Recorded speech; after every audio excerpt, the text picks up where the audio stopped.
नमस्कार, मैं एन के अग्रवाल, एक सिविल लॉयर।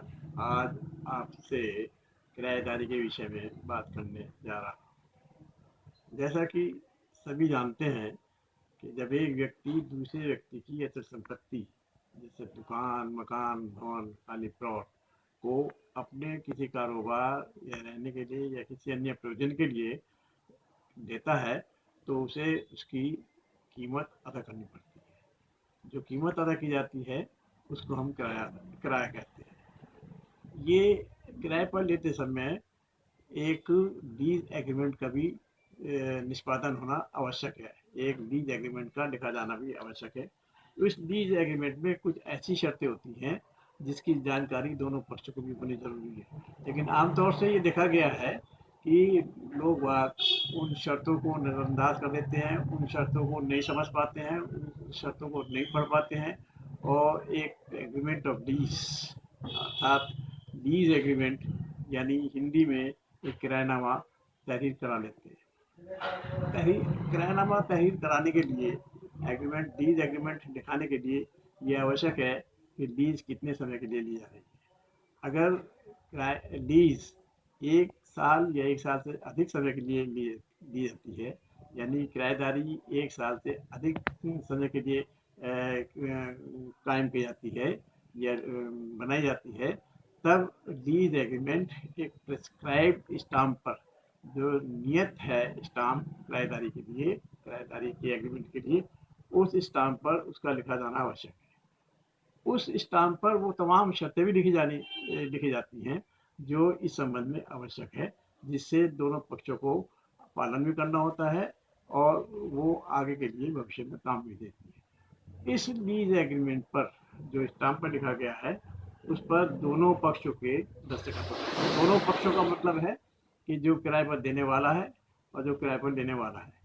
किराए पर देने वाले को हम साधारणतया लैंडलॉर्ड या लेसर कहते हैं और किराए पर लेने वाले व्यक्ति को आमतौर पर हम टेनेंट या लेसी कहते हैं।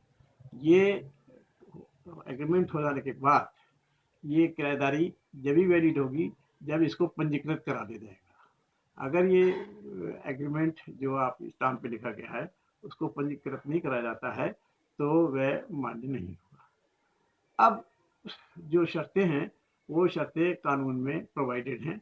विभिन्न प्रांतों में विभिन्न कानून रेंट कंट्रोल एक्ट के नाम से बनाए गए हैं।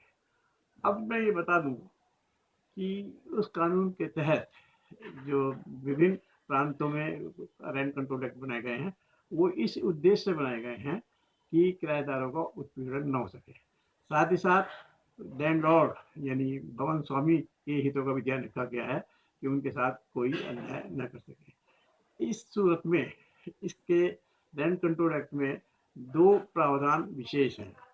एक प्रावधान ये है कि किन भवनों पर, किन बिल्डिंग्स पर, किन प्लॉट्स पर ये रेंट कंट्रोल एक्ट लागू होता है। दूसरा अलग वर्ग है जिसमें ये रेंट कंट्रोल एक्ट लागू नहीं होगा, वो रेंट कंट्रोल एक्ट के प्रावधान से बाहर होते हैं। तो जो भवन, जो बिल्डिंग रेंट कंट्रोल एक्ट के प्रावधान से बाहर होती है उस पर रेंट कंट्रोल के जो प्रावधान है वो लागू नहीं होते। इसमें लैंडलॉर्ड को ये बेनिफिट होता है कि जितने समय के लिए किराएदारी कायम की गई है, किराएदारी बनाई गई है, किराए पर दी गई है, उस अवधि की समाप्ति के बाद लैंडलॉर्ड को ये अधिकार हो जाता है कि उस संपत्ति को अनकंडीशनल तौर पर किराएदार से खाली करा ले, या जो शर्तें लिखी गई हैं उसका उल्लंघन हुआ हो किराएदार की तरफ से तो उस आधार पर वो खाली करा ले। ऐसी सूरत में किराएदार को कानून को प्रोटेक्शन नहीं देगा और सीमा अवधि के बाहर जैसी सीमा अवधि खत्म हो जाती है किराएदार की तो उसको खाली करनी पड़ेगी। जहाँ पर जिन भवनों पर रेंट कंट्रोल एक्ट का प्रावधान लागू होता है तो उसमें लैंडलॉर्ड जब भी खाली करा सकता है जब उसमें दी गई शर्तों का कोई अनुपालन ना हो, उसका कोई वायलेशन हुआ हो। अगर किराएदार उन शर्तों के अधीन बराबर पालन कर रहा है और कोई उसने उसका अनुपालन करने में कोई गलती नहीं की है तो लैंडलॉर्ड समय अवधि गुजर जाने के बाद भी उससे भवन खाली नहीं करा पाएगा। अलबत्ता एक एक प्रावधान दिया गया है कि अगर लैंडलॉर्ड को सद्भावनापूर्ण तरीके से उस बिल्डिंग की आवश्यकता है तो वो उसके लिए मुकदमा नियोजित कर सकता है।